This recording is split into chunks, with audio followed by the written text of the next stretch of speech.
Modi action मोडमध्ये आहेत। पंतप्रधान नरेंद्र मोदी यांनी मुख्यमंत्र्यांशी चर्चा देखील केलेली आहे। देशातील कोरोनाची स्थिती आणि लसीकरणाची स्थिती या संदर्भात चर्चा देखील करण्यात आली आहे।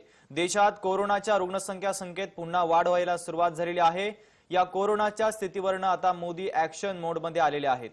देशातील कोरोनाची स्थिती आणि लसीकरणाची स्थिती या विषयावर पंतप्रधान नरेंद्र मोदी यांनी व्हिडिओ कॉन्फरन्सच्या माध्यमातून चर्चा होत आहे। वाढत्या कोरोना रुग्णसंख्येमुळे केंद्र सरकार चिंतित आहे। दरम्यान देशात लस कमी पडत असताना केंद्र सरकार अन्य देशांना लस पुरवत असल्याबाबत राष्ट्रवादीचे प्रदेशाध्यक्ष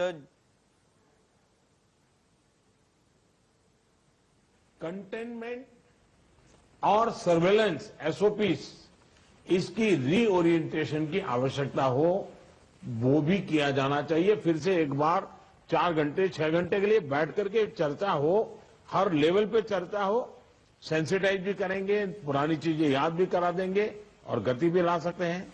और इसके साथ ही टेस्ट, ट्रैक और ट्रीट, इसको लेकर भी हमें उतनी ही गंभीरता की जरूरत है जैसे कि हम पिछले 1 साल से करते आ रहे हैं। हर संक्रमित व्यक्ति के कॉन्टैक्ट को कम से कम समय में ट्रैक करना और आरटी-पीसीआर टेस्ट रेट 70% से ऊपर रखना बहुत अहम है। हम ये भी देख रहे हैं कि कई राज्यों में रैपिड एंटीजन टेस्टिंग पर ही ज्यादा बल दिया जा रहा है और उसी भरोसे गाड़ी चल रही है। जैसे केरल है, उड़ीसा है, छत्तीसगढ़ है, यूपी है। मुझे लगता है कि इसमें बहुत तेजी से बदल की जरूरत है। इन सभी राज्यों में, मैं तो चाहता हूं देश के सभी राज्यों में हमें आरटी-पीसीटी टेस्ट और बढ़ाने पर जोर देना होगा। एक बात जो बहुत ध्यान देने वाली है वो ये कि इस बार हमारे टियर 2 और टियर 3 शहर जो शुरू में प्रभावित नहीं हुए थे, उनके आसपास के क्षेत्र प्रभावित ज्यादा हो रहे हैं। देखिए, इस लड़ाई में हम सफलतापूर्वक बच पाए हैं, उसका एक कारण था कि हम गांवों को इससे मुक्त रख पाए थे। लेकिन टियर 2, टियर 3 सिटी पहुंचा तो इसको गांव में जाने से देर नहीं लगेगी और गांवों को संभालना हमारी व्यवस्थाएं बहुत कम पड़ जाएगी। और इसलिए हमें छोटे शहरों में टेस्टिंग को बढ़ाना होगा। हमें छोटे शहरों में रेफरल सिस्टम और एम्बुलेंस नेटवर्क के ऊपर विशेष ध्यान देना होगा। प्रेजेंटेशन में ये भी बात हमारे सामने रखी गई कि अभी वायरस का स्प्रेड डिस्प्रेस्ड मैनर में हो रहा है। इसकी बहुत बड़ी वजह यह भी है कि अब पूरा देश ट्रैवल के लिए खुल चुका है। विदेशों से आने वाले लोगों की संख्या भी बढ़ी है। इसलिए आज हर एक केस के ट्रैवल की, उसके कॉन्टैक्ट्स के ट्रैवल की सूचना सभी राज्यों को आपस में भी साझा करना जरूरी है। आपस में जानकारी साझा करने के लिए किसी नए मैकेनिज्म की जरूरत लगती है तो उस पर भी विचार होना चाहिए। इसी तरह विदेश से आने वाले यात्रियों और उनके कॉन्टैक्ट्स के सर्वेलेंस के लिए एसओपी के पालन की जिम्मेदारी भी हमारी अब बढ़ गई है। अभी हमारे सामने कोरोना वायरस के न्यूटन्स को भी पहचाने और उनके प्रभावों का आकलन का भी एक प्रश्न है। आपके राज्यों में आपको वायरस के वेरिएंट का पता चलता रहे, इसके लिए भी जीनोम सैंपल भी टेस्टिंग के लिए भेजा जाना उतना ही अहम है। साथियों, वैक्सीन अभियान को लेकर कई साथियों ने अपनी बात रखी। निश्चित तौर पर इस लड़ाई में वैक्सीन अब 1 साल के बाद हमारे हाथ में एक हथियार आया है।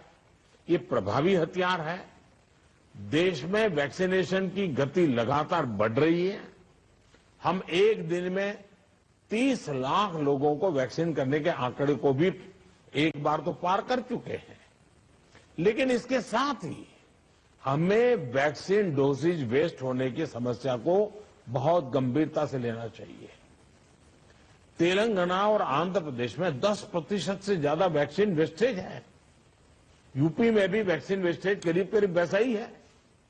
वैक्सीन क्यों वेस्टेज हो रही है, इसकी भी राज्यों में समीक्षा होनी चाहिए और मैं मानता हूं हर रोज शाम को इसकी मॉनिटरिंग की व्यवस्था रहनी चाहिए और हमारी सिस्टम को प्रोएक्टिव लोगों को कांटेक्ट करके एक साथ इतने लोग मौजूद रहे ताकि वैक्सीन दे, वैक्सीन वेस्टेज न जाए, इसकी व्यवस्था होनी चाहिए। क्योंकि एक प्रकार से जितना परसेंटेज वेस्टेज होता है, हम किसी के अधिकार को बर्बाद कर रहे हैं।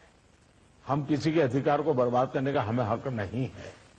स्थानीय स्तर पर प्लानिंग और गवर्नेंस की जो भी कमियां हैं, उन्हें तुरंत सुधारा जाना चाहिए।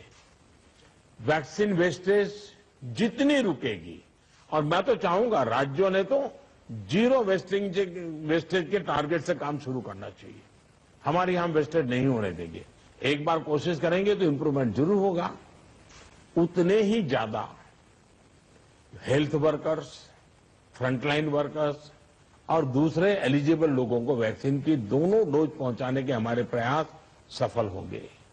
मुझे विश्वास है कि हमारे इन सामूहिक प्रयासों और रणनीतियों का अमल जल्दी हमें दिखाई देगा और उसका परिणाम भी नजर आएगा। अंत में मैं कुछ बिंदु फिर एक बार दोहराना चाहता हूं ताकि हम सभी इन विषयों पर ध्यान देते हुए आगे बढ़े। एक मंत्र जो हमें लगातार हम सबको कहना होगा, दवाई भी और कड़ाई भी। देखिए, दवाई मतलब बीमारी चली गई ऐसा नहीं। मान लीजिए किसी को जुकाम हुआ है, उसने दवाई ले ली, सब ली, लेकिन इसका मतलब ये नहीं है कि उसको ठंडी जगह पे बिना सुरक्षा के ऊनी कपड़े वगैरह पहने बिना वो चला जाए, बारिश में कहीं भीगने के लिए चला जाए। भाई ठीक है, तुमने दवाई ली है, लेकिन तुम्हें बाकी संभालना तो पड़ेगा ही पड़ेगा। ये हर हेल्थ का नियम है जी। ये कोई इस बीमारी के लिए नहीं है, ये हर बीमारी के लिए है जी। अगर हमें टाइफाइड हुआ, दवाई हो गई, सब हो गई, फिर भी डॉक्टर कहते हैं कि इन चीजों को नहीं खाना। ये वैसा ही है। और इसलिए मैं समझता हूं इतनी सामान्य बात लोगों को समझानी चाहिए।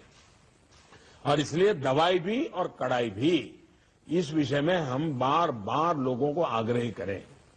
दूसरा जो विषय मैंने कहा, आरटीपीसीआर टेस्ट को स्केल अप करना बहुत आवश्यक है ताकि नए केसेस की पहचान तुरंत हो सके। स्थानीय प्रशासन को माइक्रो कंटेनमेंट जोन बनाने की दिशा में हमें आग्रह करना चाहिए।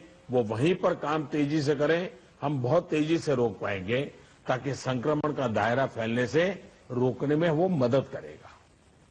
वैक्सीन लगाने वाले केंद्रों की संख्या बढ़ाने की आवश्यकता है। वो प्राइवेट हो, सरकारी हो, जितना, जैसा आपने मैप देखा होगा, वो आपके लिए भी राज्यवार भी बनाया। वो शुरू में जो ग्रीन डॉट वाला बताया था, और देखने से ही पता चलता है बहुत सारे इलाके हैं कि जहां लाइट ग्रीन लग रहा है, मतलब कि हमारे वैक्सीनेशन सेंटर उतने नहीं है और या तो एक्टिव नहीं है।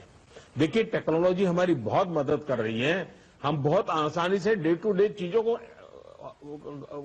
ऑर्गेनाइज कर सकते हैं। इसका हमें फायदा तो लेना है, लेकिन उसमें उसके आधार पर हमें इंप्रूवमेंट करना है। हमारे जितने सेंटर्स प्रोएक्टिव होंगे, मिशन मोड में काम करेंगे, वेस्टेज भी कम होगा, संख्या भी बढ़ेगी और एक विश्वास तुरंत बढ़ेगा। मैं चाहता हूं कि इसको बल दिया जाए। साथ ही एक बात हमें ध्यान रखनी होगी, क्योंकि ये वैक्सीन निरंतर प्रोडक्शन हो रहा है और जितना जल्दी हम इससे बाहर निकले, हमें निकलना है। अदरवाइज ये 1 साल, 2 साल, 3 साल तक खींचता चला जाएगा। एक मुद्दा है वैक्सीन की एक्सपायरी डेट। हमें ध्यान रखना चाहिए कि जो पहले आया है उसका पहले उपयोग हो, जो बाद में आया है उसका बाद में उपयोग हो। अगर जो बाद में आया हुआ हम पहले उपयोग कर लेंगे तो फिर एक्सपायरी डेट और वेस्टेज की स्थिति बन जाएगी। और इसलिए मुझे लगता है कि अवॉइडेबल वेस्टेज से तो हमें बचना ही चाहिए। हमें पता होना चाहिए कि ये लॉट हमारे पास जो है, इसकी एक्सपायरी डेट ये है, हम सबसे पहले इसका उपयोग कर लेंगे। ये बहुत जरूरी है। और इन सभी बातों के साथ इस संक्रमण के फैलाव को रोकने के लिए जो मूलभूत कदम है, जैसा मैं कहता हूं, दवाई भी और कड़ाई भी। मास्क पहनना है, 2 गज की दूरी बनाए रखना है, साफ सफाई का ध्यान रखना है, पर्सनल हाइजीन हो या सोशल हाइजीन, पूरी तरह उसको बल देना पड़ेगा। ऐसे कई कदम जो पिछले 1 साल से हम करते आए हैं, फिर से एक बार उसको बल देने की जरूरत है। फिर से इस बार आग्रह करने की जरूरत है। उसमें हमें कड़ाई करनी पड़े तो करनी चाहिए। जैसे हमारे कैप्टन साहब कह रहे थे कि हम कल से एक बड़ा कड़ाई करने का मूवमेंट चला रहे हैं, अच्छी बात है। मुझे लगता है कि हम सबने इस दिशा में हिम्मत के साथ करना पड़ेगा। मुझे विश्वास है कि इन विषयों पर लोगों की जागरूकता बनाए रखने में हमको सफलता मिलेगी। मैं फिर एक बार आपके सुझावों का लिए धन्यवाद करता हूं। और भी जो सुझाव है आप जरूर भेजिए।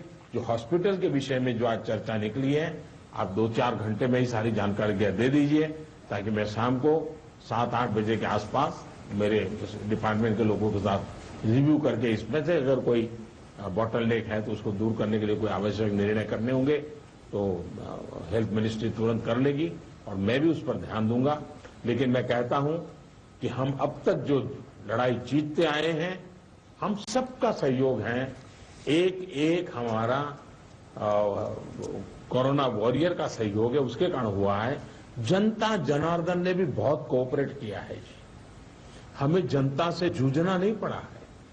हम जो भी बात लेते गए, जनता ने विश्वास किया है, जनता ने साथ दिया है और भारत विजयी हो रहा है 130 करोड़ देशवासियों की जागरूकता के कारण, 130 करोड़ देशवासियों के सहयोग के कारण, 130 करोड़ देशवासियों के कोऑपरेशन के कारण।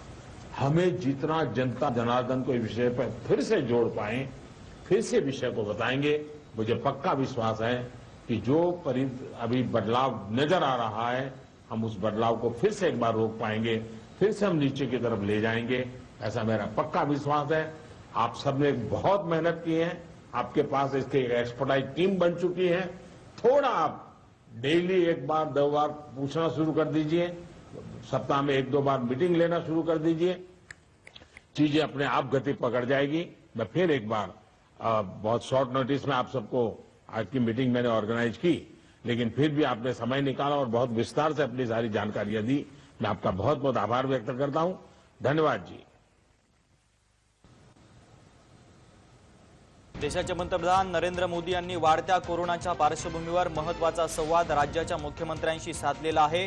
कोरोना लसीचं योग्य नियोजन करा असे देखील निर्देश पंतप्रधान नरेंद्र मोदी यांनी राज्यांच्या मुख्यमंत्र्यांना दिलेले आहेत। कोरोना प्रतिबंधक लस प्रभावी शस्त्र आहे असा विश्वास देखील पंतप्रधान नरेंद्र मोदी यांनी व्यक्त केलेला आहे। कोरोना संदर्भातली ही महत्त्वाची बैठक आज पार पडलेली आहे। सर्व राज्यांच्या मुख्यमंत्र्यांच्या सोबत पंतप्रधान नरेंद्र मोदी यांनी व्हिडिओ कॉन्फरन्सच्या माध्यमातून ही बैठक घेतलेली आहे। या बैठकीमध्ये मुख्यमंत्र्यांना अनेक निर्देश देखील पंतप्रधान नरेंद्र मोदी यांनी दिलेले आहेत। कोरोनाच्या वाढत्या प्रादुर्भावाच्या पार्श्वभूमीवर ही महत्त्वाची बैठक पार पडली आहे।